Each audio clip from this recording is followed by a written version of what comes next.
जय जगन्नाथ नमस्कार।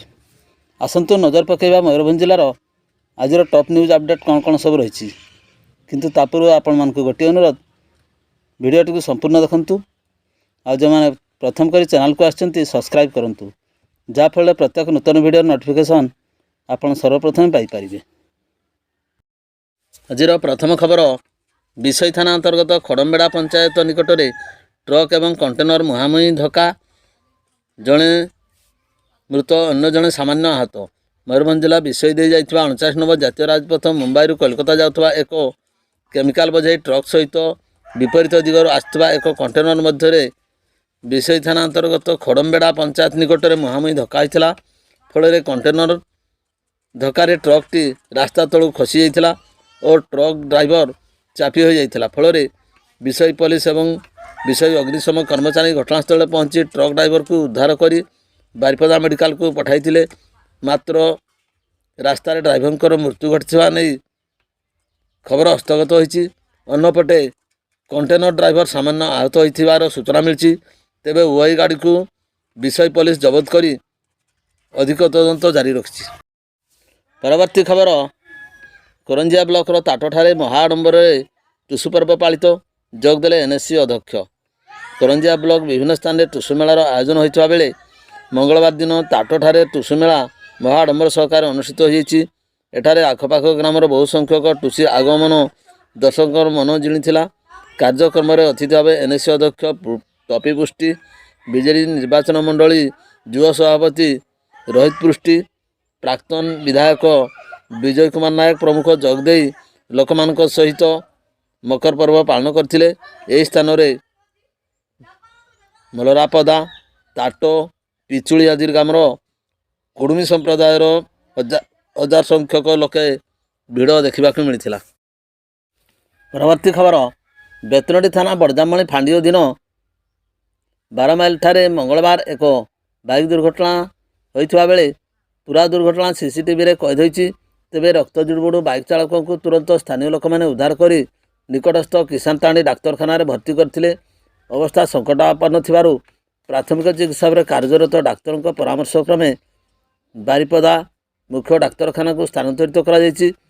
गुरुतर बाइक चालक होउचंती राजगोविंदपुर रंगामाटिया ग्रामर सुकुल मुर्मू पुओ समराय मुर्मू। हस्तगत सूचना मुताबक समराय 12 माइल रु चित्रड़ा अभिमुखे जाउथबा बेले बजरंग मेडिकल स्टॉल सम्मुखें कौन कारण भारसाम्य हराई दुर्घटनाग्रस्त होते। दुर्घटन समय रक्त जुड़बुड़ अवस्था आहत होता बेले संगे संगे स्थानीय लोक मैंने उद्धार कर निकटस्थ किसान तांडी डाक्तखाना भर्ती करथिले। तांकर अवस्था संकटापन्न थिबारु प्राथमिक चिकित्सा पर कार्यरत डाक्तर निर्देश क्रमे बारिपदा पेआरएम मेडिकल को स्थानांतरित करा जायथिला। गुरुतर बाइक चालक होउचंती राजगोविंदपुर थाना अधीन रंगामाटिया अंचल सुकुल मुर्मू पुओ समराय मुर्मू। परवर्ती खबर जामिरडीहा स्थित अरविंद स्कूल सम्मुखें अजणा गाड़ी धक्कार स्कूटी चालक गुरुतर आहत मेडिकल भर्ती। मंगलवार संध्या समय विषय थाना अंतर्गत जामिरडीहाठारे अनुष्ठित वार्षिक उत्सव देखि घर को फेरुवा समय जामिरडीहा स्थित स्कूल सम्मुखें कौन एक अजणा गाड़ी लुहा बाड़ियार युवक को धक्का दे पलाई जाइथिला।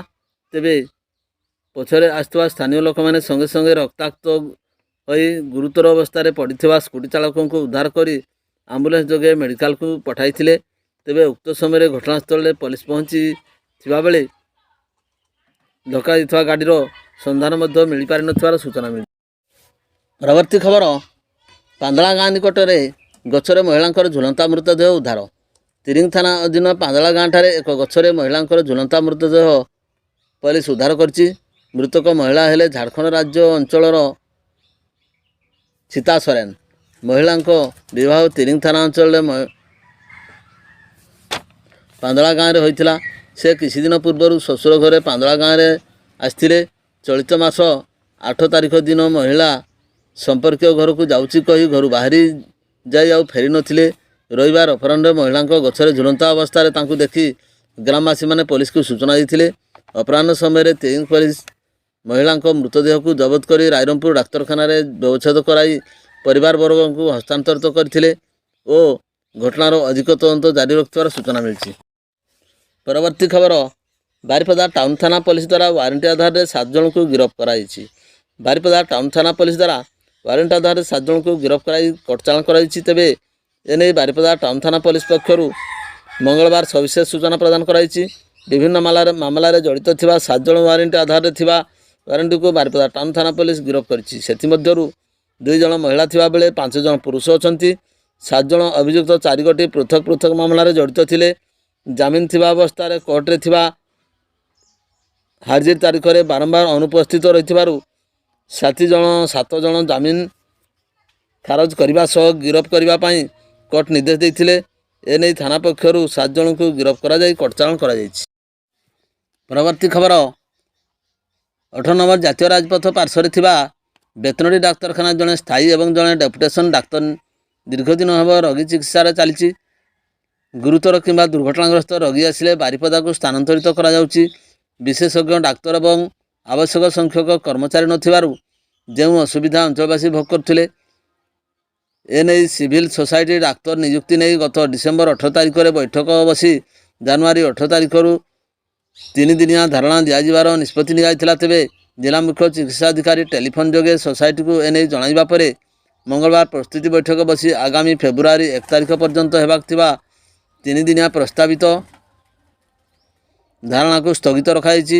ଯଦି ନିର୍ଦ୍ଧାରିତ ସମୟରେ ଡାକ୍ତର ନିଯୁକ୍ତି ନ ହୁଏ ପୁଣି ଥରେ ଆନ୍ଦୋଳନାତ୍ମକ ପଦକ୍ଷେପ ଗ୍ରହଣ କରାଯିବ ବୋଲି ସଭାପତି ଚୂଡ଼ାମଣି ମହାପାତ୍ର ଏବଂ ସମ୍ପାଦକ ସଚିତାନନ୍ଦ ମହାନ୍ତି ମିଳିତ ବିବୃତ୍ତିରେ ଜଣାଇଛନ୍ତି।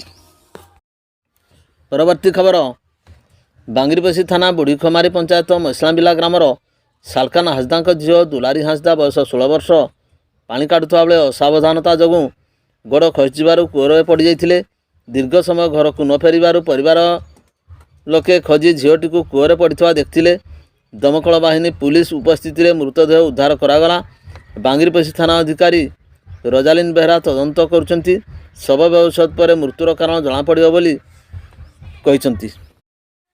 ପରବର୍ତ୍ତୀ ଖବର ଶିମିଳିପାଳ ଅଭୟାରଣ୍ୟରେ ଉତ୍ତର ବାରହାକାମୁଡ଼ାରେ ମଙ୍ଗଳବାର ପ୍ରତ୍ୟୁଷରେ ସର୍ବନିମ୍ନ ତାପମାତ୍ରା 0 ଡିଗ୍ରୀ ସେଲସିୟସ୍ ରହିଥିବା ବିଭାଗ ପକ୍ଷରୁ ରେକର୍ଡ କରାଯାଇଛି। ଏହା ପୂର୍ବରୁ ଗତ ଡିସେମ୍ବର 21 ତାରିଖ ଏବଂ ଚଳିତ ଜାନୁଆରୀ ମାସ 13 ତାରିଖରେ ଶନିବାର ପ୍ରତ୍ୟୁଷରେ ମଧ୍ୟ ଉତ୍ତର ବାରହାକାମୁଡ଼ାରେ ସର୍ବନିମ୍ନ ତାପମାତ୍ରା 0 ଡିଗ୍ରୀ ସେଲସିୟସ୍ ରେକର୍ଡ କରାଯାଇଥିଲା। କିନ୍ତୁ 14 ତାରିଖରେ 2 ଡିଗ୍ରୀ ଓ 15 ତାରିଖରେ 3 ଡିଗ୍ରୀ ରେକର୍ଡ କରାଯାଇଛି। ହଠାତ୍ 3 ଡିଗ୍ରୀରୁ 0 ଡିଗ୍ରୀକୁ ପାରଦ ଖସିବା ଯୋଗୁଁ ଅସହ୍ୟ ଜାଡ଼ର ଶିମିଳିପାଳ ଏବଂ ତତ୍ସହିତ ଶିମିଳିପାଳ ଅନେକ ସ୍ଥାନରେ ନଡ଼ା, ଘାସ, ଲତା ଆଦି ଉପରେ କାକର ବିନ୍ଦୁ ଜମାଟ ବାନ୍ଧି ତୁହିନର ଆସ୍ତରଣ ପରିଣତ ହୋଇଛି। ମଙ୍ଗଳବାର ପ୍ରତ୍ୟୁଷରେ ଶିମିଳିପାଳ ଅନ୍ୟାନ୍ୟ ସ୍ଥାନଗୁଡ଼ିକରେ ମଧ୍ୟ ଚହଲାରେ 5 ଡିଗ୍ରୀ, ନଅଳାରେ 9 ଡିଗ୍ରୀ ସର୍ବନିମ୍ନ ତାପମାତ୍ରା ରେକର୍ଡ କରାଯାଇଛି। ପରବର୍ତ୍ତୀ ଖବର ସ୍ଥାନୀୟ ନିକୋ କେବୁଲ ଫ୍ୟାକ୍ଟ୍ରି ନିକଟସ୍ଥ ପାଲବଣୀ ବାଇପାସ ରାସ୍ତାରେ ବାରିପଦା ଟାଉନ୍ ଥାନା ପୋଲିସ ପକ୍ଷରୁ ଏଏସ୍ଆଇ କ୍ରିଷ୍ଟାନ୍ତ ଟିଆଗଙ୍କ ନେତୃତ୍ୱରେ ସୋମବାର ପେଟ୍ରୋଲିଂ ଚାଲୁଥିବା ବେଳେ 6.40 ଗ୍ରାମ ଓଜନର ବ୍ରାଉନ୍ ସୁଗାର ଜବତ କରାଯାଇଛି। ବାଇକ୍ରେ ଥିବା ଜଣେ ମହିଳା ସମେତ 2 ଜଣଙ୍କୁ ଗିରଫ କରାଯାଇଛି। ଉଭୟଙ୍କ ମୋବାଇଲ ଫୋନ୍ ଏବଂ ଏକ ମୋଟରସାଇକେଲ OR11K 5008 ଜବତ କରାଯାଇଛି। ଥାନାରେ ନାର୍କୋଟିକ୍ ଡ୍ରଗ୍ ଏବଂ ସାଇଣ୍ଟିଫିକ୍ ପଦାର୍ଥ ଆଇନ ଅନୁଯାୟୀ ବିଭିନ୍ନ ଧାରାରେ ମାମଲା ରୁଜୁ କରି ଟାଉନ୍ ଥାନା ଏଏସ୍ଆଇ ସୁମିତ କୁମାର ସରେନ ତଦନ୍ତ କରୁଛନ୍ତି। ଗିରଫ 2 ଅଭିଯୁକ୍ତଙ୍କୁ ମଙ୍ଗଳବାର ବିଚାର ବିଭାଗ ହାଜତକୁ ପଠାଇ ଦିଆଯାଇଛି।